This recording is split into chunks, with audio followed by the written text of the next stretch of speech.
അടിനാശം വെള്ളപ്പൊക്കം ഇവിടെ എനിക്ക് അത്രേ പറയാനുള്ളൂ. ഇവിടെ ഇപ്പൊ നടക്കും. അല്ലല്ല ഞാൻ മുണ്ടെടുത്തതാ. ഓണം ഇല്ല എന്റെ പിറന്നാളായിരുന്നു അമ്പലം. Happy birthday. Thank you. Happy birthday. മെയിലാണോ ജനിച്ചത്? ജൂൺ 1. അപ്പൊ നിങ്ങളുടെ ഡേറ്റ് ഓഫ് ബർത്ത് മാറ്റേണ്ട വന്നിട്ടില്ലല്ലേ? ഇല്ല വന്നിട്ടില്ല. സാധാരണഗതിയിൽ 2 പ്രാവശ്യം മാറ്റേണ്ടെന്നാണ്, പക്ഷെ ഇപ്രാവശ്യം മാറ്റിയില്ല. ഒരു വെറൈറ്റിക്ക് ഇരിക്കട്ടെ എന്ന് വിചാരിച്ചു. ഇന്നലെ നമ്മുടെ ലൊക്കേഷനിൽ ഞാൻ ഒരു കഥ പറഞ്ഞിട്ട് അവസാനിപ്പിക്കാം. ലൊക്കേഷനിൽ ബർത്ത്ഡേ 2-3 ദിവസം അടുപ്പിച്ച് വരും. അപ്പൊ ഡയറക്ടർക്ക് ഒരു ആധാർ ബർത്ത്ഡേ ഉണ്ട് ഇത്ര. ആധാർ ബർത്ത്ഡേ അതായത് പണ്ട് ഈ 93-ലും 80-ലും 80-ല് ജനിച്ച പിള്ളേർക്കാണ്. ഈ സെപ്റ്റംബറിൽ ജനിച്ചവർക്ക് ഒരു വർഷം പോകുമല്ലോ, 3.5 വയസ്സായാലും. അപ്പൊ അവരുടെ മെയിലിലേക്ക് ഒരു ഡേറ്റ് ഓഫ് ബർത്ത് ഉണ്ടാവും. ഓ അഡ്വാൻസ് ചെയ്ത് ഒരെണ്ണം ക്രിയേറ്റ് ചെയ്യും. അപ്പൊ അത് ആധാർ ബർത്ത്ഡേ, ലീഗൽ ബർത്ത്ഡേ. അതാണ് ആധാർ ബർത്ത്ഡേ. മറ്റേത് നോർമൽ ബർത്ത്ഡേ എവിടെ ഇരിക്കട്ടെ. പറയൂ ബ്രോ, എവിടെ നിന്ന് തുടങ്ങുമെന്നുള്ള കൺഫ്യൂഷനിലാണെങ്കിൽ മച്ചാൻ 26-ാമത്തെ വയസ്സിൽ എങ്ങനെ ഒരു പടം എടുത്തു? അല്ലെങ്കിൽ സാധാരണ 26 ക്യാമറ, നമ്മള് ഡിജിറ്റൽ ക്യാമറാസ് ആയിരുന്നു ആ സമയത്ത്. അതിന് മുന്നേ ഫിലിമിൽ വർക്ക് ചെയ്തിട്ടുണ്ട്. ഇതിന്റെ ഓഫ് സ്വിച്ച് എവിടെയാ? ഞാൻ നോക്കട്ടെ. ചുമ്മാ സംസാരം കുറച്ചിരിക്കോ ആണല്ലേ? നന്നായി, ഞാൻ നേരത്തെ കാണാത്തത്.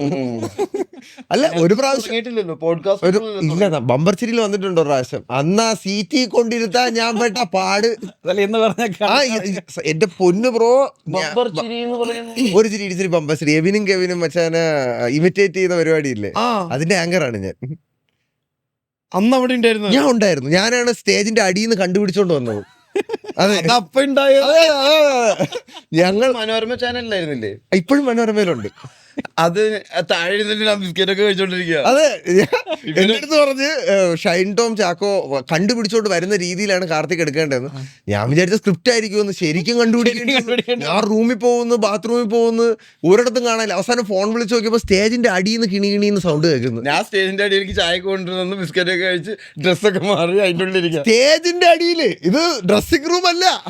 എന്നിട്ട് ഞാൻ അതിന്റെ അടിയിൽ നിന്ന് പിടിച്ചിറങ്ങിക്കൊണ്ട് വന്നാണ് പിന്നെ സ്റ്റേജിൽ കയറ്റിയത്. എന്നെ സമ്മതിക്കണ്ടേ? അത് ഒരു അന്വേഷണത്തിന് തുടക്കം. അപ്പൊ എന്നെ ആണ് അന്വേഷിച്ച്, വല്ലാത്ത അന്വേഷണമായി.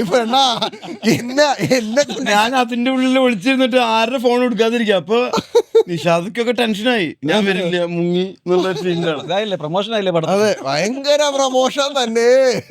മഞ്ജു ചേച്ചിനോട് മാത്രം പറഞ്ഞു. അതെ, മഞ്ജു ചേച്ചി എന്നിട്ട് പറഞ്ഞ് കണ്ടുപിടിച്ചു അപ്പൊ ഇവിടെ എവിടെയെങ്കിലും തന്നെ കാണുമെന്ന്. കെവിനും ഒക്കെ എന്ത് പറയുന്നു? സുഖമായിട്ടിരിക്കുന്നു പിള്ളേര്. അത് മില്യൺ അടിച്ചല്ലോ. അത് ഒന്നൊന്നുമല്ല, 3-4 മില്യൺ. എനിക്ക് ഷുഗർ ആണെന്ന്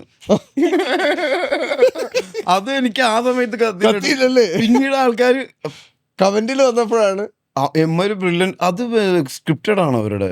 സ്ക്രിപ്റ്റഡ് ആണ്, പിന്നെ ഫുള്ളി സ്ക്രിപ്റ്റഡ് ആണ്. പിന്നെ ഇടയ്ക്കൊക്കെ അവന്മാർ എന്തെങ്കിലും കയ്യിൽ നിന്നിടും. സ്ക്രിപ്റ്റഡ് ആയിട്ടുള്ള സാധനം എങ്ങനെ നാച്ചുറൽ ആയിട്ട് പറയാൻ പറ്റണത്? അത് നിങ്ങൾ അഭിനയിക്കുന്നത് നിങ്ങൾക്ക് അറിഞ്ഞൂടെ? സ്ക്രിപ്റ്റഡ് ആയിട്ടുള്ള സാധനം നമ്മൾ അഭിനയിക്കുന്നത് ഇവര് ശരിക്കും കയ്യിൽ നിന്നിട്ട് പറയുന്ന പോലെയല്ലേ പറയുന്നത്. അങ്ങനെയാണ്, നാച്ചുറൽ ആയിട്ടാണ് അവർ.